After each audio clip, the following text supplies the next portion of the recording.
This is the Global Podcast Network, where executives and professionals connect, share, and inspire. Stay tuned for the conversations that drive success.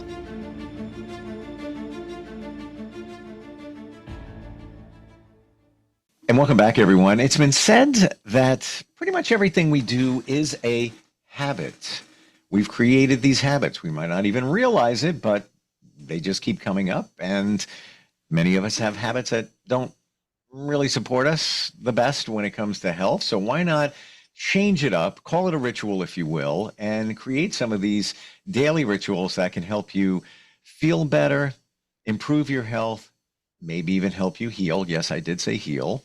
We'll get to that. She is a holistic soul healer. She's been recognized around the world, helping people all over with not just daily rituals, but move their lives forward. Decades in the making of Ruth Kramer helping us, and so wonderful to have her back with us now. How are you doing today? I'm really good. It makes me sound like a really old soul, doesn't it? Decades. I'm curious what your daily rituals are. Somebody like you, that harnesses the power of all of this and helps others heal through daily rituals. What you got going on there? Well, so I like to kind of divide it up into categories, if you like. I love to connect to universal truths because that's how I guide and help others. I also like to where I can, when I'm not in my own way, connect to universal truth for myself. And sometimes that's really possible. Sometimes I get in my own way and get in my own head and all the things that we all do. However, I think that there's certain aspects of creating a home, creating sacred space that I feel are really important to help us stay connected to ourselves, if nothing else, in a deeper way. And so I've got lots of things I do and lots of ways I set up my home and lots of ways I help clear other people's home and other people's space in order to help them to move forward. For instance, a cluttered life and a cluttered space, papers everywhere, creates an obstacle course for our guides to actually get to us because they have to jump over all the mess that we've made to get to us. Well, let's go there. So it was years ago, and I'm fairly neat. I'm a Virgo. So, that we're by for most of us, we things are organized. Granted, if you looked at the tabletop of this studio, it's getting a little messy. It's time for a cleanup here. It's organized chaos, if you will, if you want to call it that. But somebody told me years ago, somebody very intuitive, famous for his intuition. He said that when you have things around, boxes and things, as you walk through, you are blocking the flow of energy. And then I started really realizing what this thing energy is. You just said something I never even considered, that our spirit guides, sometimes I call them the spirit team, those around us, archangels, whoever they are, that blocks the flow for them as well. Did I hear that right? Well, yes, because there's a big subject here. There's a two-way street if we allow it. Not only are we listening to their guidance, but we're instructing them about how we want to be guided and how we want to move forward. We kind of command in and order up what we want, even as a law of the universe, as a law of attraction. If there's an obstacle course that the law of attraction and the laws of the universe and our guides have to get over, it does make the flow of us receiving what we want a bit more challenging. And if we've got so much congestion, it's like inviting our guides to sit in a traffic jam before they can reach our vehicle. I never even considered that could get in the way of us spiritually being supported. Right. Wow. Yeah. Way street. So, like when people send up prayers, they're asking for things, not necessarily for themselves, but for others, but they're talking to their guides. When you listen, you're not asking for anything, you're inviting in everything. So the art of meditation, of just creating a space to listen, is really profound. And how we set up our space is also akin to a listening space. So if you wanted a peaceful home, you wouldn't be playing loud rock and roll music and have cluttered circumstances where the carpet needs vacuuming, and there's all stuff on the counter. If you wanted to cook a beautiful gourmet dinner and you've got a messy kitchen and you can't find the ingredients, how do you do that? So it affects us in our daily life. It also affects us in our spiritual life, and they're not that different. When you start to connect your daily life to your spiritual life, it's really important that we create space. Time and space creates a place for our energy to expand. Someone that fills up their life with everything, like it's busy, it's dynamic. They're picking up the kids from school, they're going to baseball practice, they've got a busy business, and they're working full time, and they're getting dinner on the table, and they've got friends, and they've got a massive social life. And then they say to me, I don't know, I feel somewhat intuitive, but there's no room for it. And it's like, yeah, you have to make time and space for growth. You have to make time and space for manifestation. You have to make time and space in Mm. your home and in your life for connection. It's like someone wanting a partner, but their single life is so busy that they haven't made room for themselves, never mind someone coming in. And then they say to me, I've been single forever. And I go, well, how busy is your single? Oh, it's really busy. We've got to make space so that you make room for a double. Because how do you make room for a double if there isn't even enough room for a single? So this Mm. applies, time and space applies to everything. And part of our rituals are creating time and space for ourselves. Wow. Wow. Epiphanies here. This is the stuff that we don't realize. For example, let's go. You mentioned finding, the person of your dreams, person that supports you. I don't want to say the perfect person because is anybody perfect? Right. Always watch the language. But to your point, let's say you're single and you fill your plate up. You always keep them busy, always doing a lot of stuff, whatever. And would I be right in thinking, based on what we're talking about here, that the universe may look at that and say, well, they don't have any time for anybody else because they're busy. They got, they're doing a lot, Yeah. working as well and all that. We're not going to give them anybody. We're not going to, the universe, we're not going to throw that person into their life because it's obvious they don't have time for them. Would it be reasonable to think that? It's absolutely reasonable. And not just that, what the person's message, because we're all energetic beings, think of us as static electricity, and our electricity is sending out signals, whether we are verbally speaking them or Sure. mentally standing in them. We're sending out signals of electricity anyway, just like this podcast has got signals of electricity that go out and people are hopefully listening. And kind of. and can I add here also, Ruth, there's an energetic imprint in it. We're putting our energy into it. Yes. And people may read should read on that as well. I'm just saying. I'm thinking. Technically, there's energy going out for There is. sure. Well, we know that there's always an energetic imprint because haven't you ever walked down the street and someone walks past you and they're really angry and you can almost feel the shackles on the back of your head like you're lifting up with electrical circuitry because you can feel their anger, it's palpable. Or someone's excited and happy and Yep. they're walking down the street and you practically feel like bursting into laughter or song because their energy is so obvious. Sometimes it's really obvious. Sometimes there's layers and layers and layers of it, like a peeling onion. And our job is to at least know our own energy and create space for it. And the sacred rituals help create time and space. So in the mornings, I take a shower and I coconut oil, loving the skin that I'm in every morning, and then giving myself time and space so it's not just a shower. It becomes a sacred ritual and takes me an extra 5 minutes. At nighttime, when I finish the day and I want to reflect on my day and review it and look on it and see if I did better than I did the day before. Reflection doesn't have to be a reflection of what we did wrong, because that's bringing out the critic instead of the applause. When we reflect back on a day that we've just lived, we can see if we've done better. When we reflect back on 6 months in July, because we've only got 6 months left to the rest of the year, it's nice because we can correct and continue for the rest of the year, making any changes that we need to make. So we make the rest of the year profound. Not all of our sacred rituals and way that we set up our lives on a daily basis is all necessarily fully spiritual. Some of it's got practical, strategic, energetic imprints on it that change the energy that we wish to experience for the rest of the year.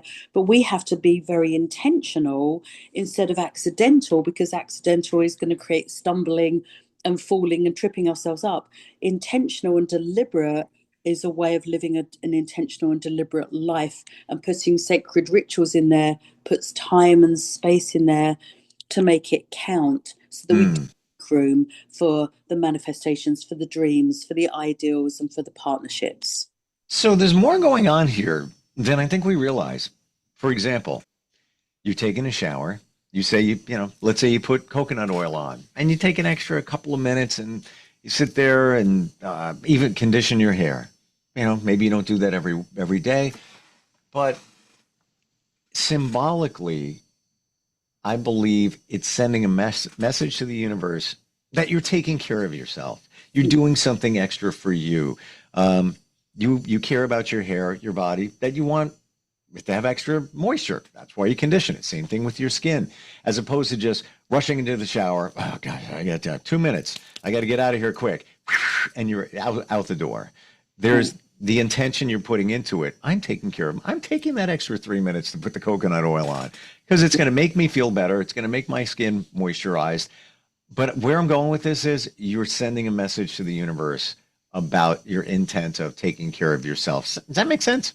Yes, of course. And if you're single, or even if you're in a relationship, or even if you're in a committed relationship, if we don't love us, how much love are we giving to anybody that we want to come in, or anybody that's already there?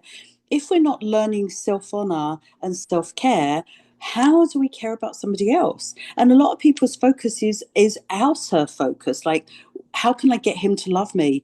How can I get her to pay attention to me? How can I get my mother to care about me? And it's like, you know what? You're the person sitting in front of me. Let's talk about you and where your center of alignment is, where you're in care of self. Because at some point, and mostly I'm dealing with adults, children, it's a very different story, because they're being cared for and nurtured and moved forward into their lives by somebody else, guardian or parent or whoever. In adult places, we get to fulfill the roles that were missing in our earlier years. And even if you've got the best parents in the world, we aren't very good in our younger years at expressing our needs so that our needs can get met by the people that are taking care of us. So finding our sacred rituals now, finding what we didn't have our needs met before and meeting them now is imperative to self-love and self-care. And then it creates more of an ideal space for our energy to hold. And now we can invite in something to meet us at ideal, instead of a lower vibratory reality. And we never make our ideals because we aren't giving time and space to go from where our reality is that we don't necessarily want to an ideal that we really want. How do we fill that gap? Because the gap is the time and space that matters. Do you feel that putting the word in front of ritual, the word sacred, may intimidate some people to think that, well, I don't know, that I don't know, conditioning my hair is sacred. What are some examples of what you would consider sacred rituals, or it doesn't matter what it is, we call it sacred?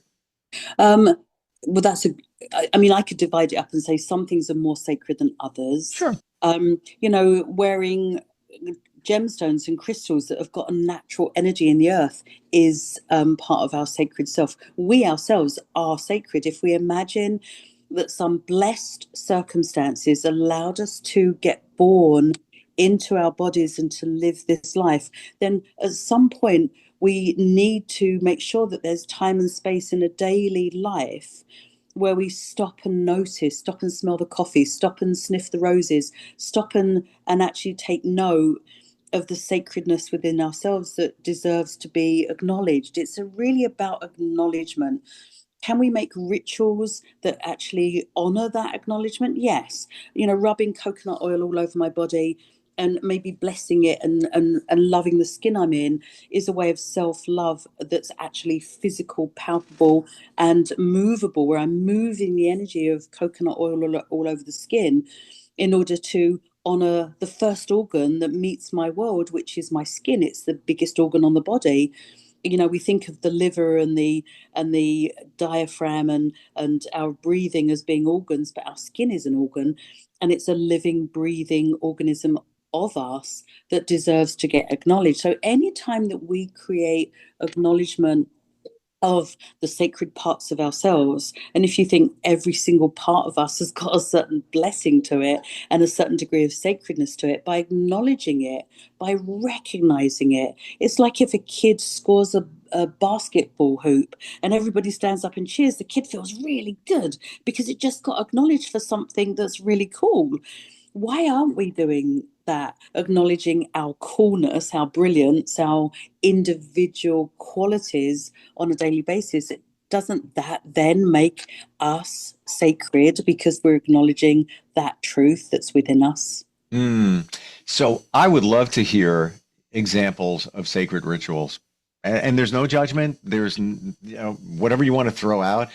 I think it's helpful for us to learn to understand. And maybe, we might say, for me, I write in a gratitude journal. It takes me 5 minutes, 3 minutes in the morning, and I'm intentional about doing it. And there's also affirmations I put in there and such, very quick and easy. I call that one of my sacred rituals first thing in the morning. Mentioning these here might inspire others to say, I didn't even think about doing that. Yes. All right. So here's one. I'm going to give you a few of mine. These Sure. are the things I do, and I think of them as sacred. One of them is I live on a two-story home, and so I'm not as grounded. So getting in contact with, but I live on a lake. So I like to get up after I've done my showering and my dressing and put my fitness clothes on, and I go for a really good power walk with music on my ears. So I've got the music on my ears, but I can still hear nature. I don't have it too loud. And so I'm listening to a beautiful background music that's quite pumpy and gets me going. And I'm walking at a reasonable pace and I do a good 45-minute walk in nature around the lake. And I'm looking at birds and I'm seeing geese and there's ducks and there's people walking their dogs. And it's really lovely because I'm connecting to nature and I do that every day. In fact, it's really how I start my day beyond the showering. Okay, so thank you for saying that because it's calling me, and I write commitments down, and I'm in a part of a group where we're held accountable to our weekly commitments, and I've been putting down wake up earlier a couple of days out of the week. I'm going to do that more often, and I'm going to do just what you said, and because I'll go walk my dog. Like this morning was a long weekend, so I wake up and I'm like, I'm grateful that he didn't wake me up earlier, but I have to go outside, and I'm good with it. But I need to be more intentional and seize the opportunity and not make it, call it 15 minutes, make it a 45-minute walk and just walk around, take in nature, get grounded, all of that on a regular basis, especially now it's warm out. Perfect. Yeah. Beautiful first thing in the morning. Instead of going out there at 7:15, get out there like 6:15 and just start the day that way. So thank you. It's almost like the universe is knocking on my door with a reminder and you're at the door. Yeah, well, all of us do have knocks on our doors, so we just have to pay attention and answer the door. Yeah. Another one of my afternoon rituals is I love to dance, but I don't like dancing in crowded, sweaty places where there's lots of humans because I'm much too sensitive and I pick up everyone's energy. So I'd rather dance on my own. So I have my own kind of, Zumba Latino dance thing, and it's a 45-minute workout training, and I get my weights and I put my fan on and I close the door and I'm indoors, so I'm not outside in nature dealing with humans and heat. And I work really hard and I'm jumping up and down and I'm dancing, and it brings me great joy.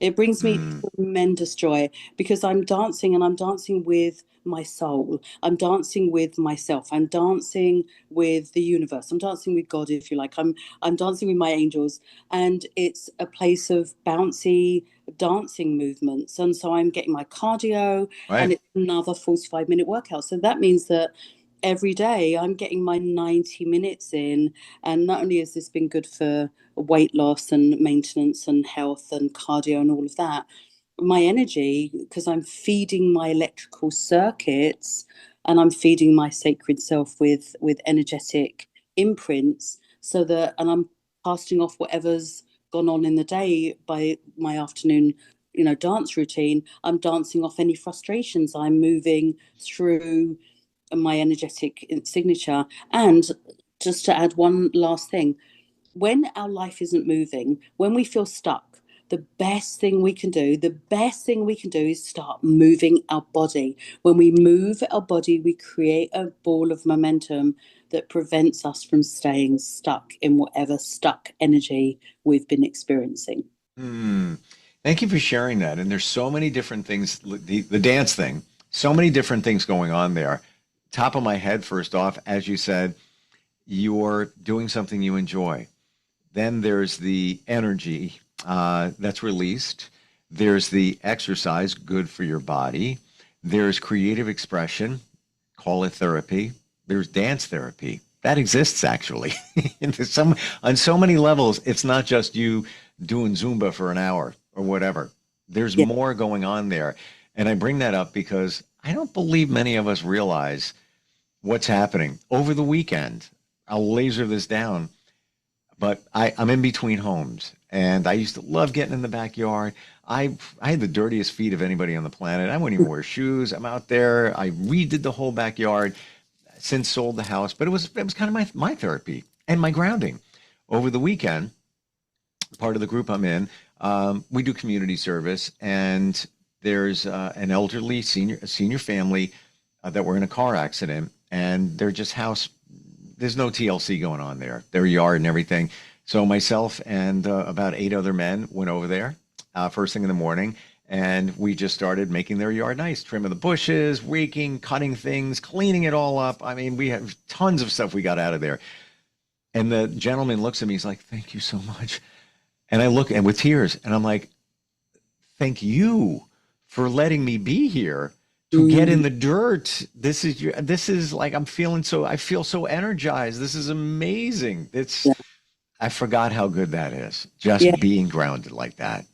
Yeah, well, I feel that that's the other part. Sacred rituals should include, preferably on a daily basis, certainly a weekly basis, hobbies and interests, because we're all expressive, creative beings. If Mm, a person's creative thing is with finances, then great, do bookkeeping. If someone else's creative process is to paint, beautiful murals, or someone else's is to make baskets, hmm. I've I'm always looking for something. So every year I go try my hand at something new. I didn't do so good at languages. Other than it Same. did get me out of a ticket in Panama because I was like, oh, mucho regretto.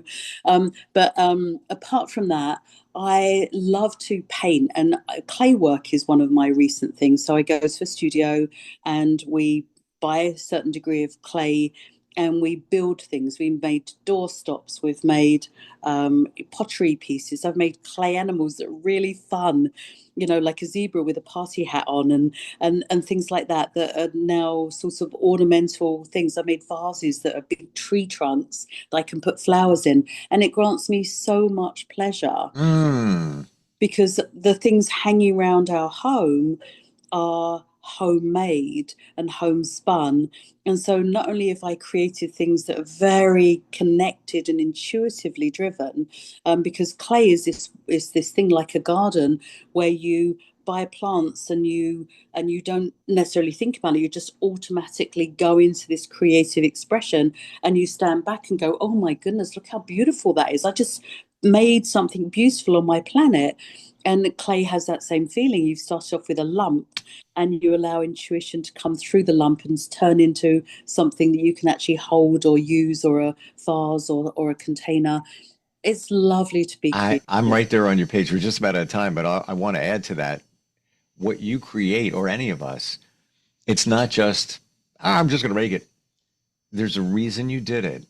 And I've done many podcasts with art therapists. There's an expression. There's something in you that came out of you to create that. And by the way, your clay, your love for clay is from the earth. You're grounding right there. So look at what's being achieved. Creative expression, a little bit of therapy, grounding, making people happy when you show them your creation or give it to them as a gift. Love our talk today. I wondered where this was going to go. Had no idea. Fantastic. Ruth, how do we connect with you if somebody wants to maybe work on their rituals, maybe uncover a lot of this, what's actually going on with the energy situation? How do we find you? Yes. So phone is easy. They can text or call me at 805-402-8020. And my website, theholisticsoulhealer.com, is a brilliant way to connect with me. And my email, ruth@theholisticsoulhealer.com, is another way. And it's just not intimidating. It's really open for someone to ask a question. Can you help me with this? Or what would I need to do with that? Awesome. Love to help others to find their stride and to meet their own pathway of desires. Wonderful. Thank you so much for today. Your experience in all of this decades speaks volumes, and looking forward next time we get together. Me too, always. Thank you, Steve, and your audience. Take care. Thank you. We'll be right back. This is the Global Podcast Network, where executives and professionals connect, share, and inspire. Stay tuned for the conversations that drive success.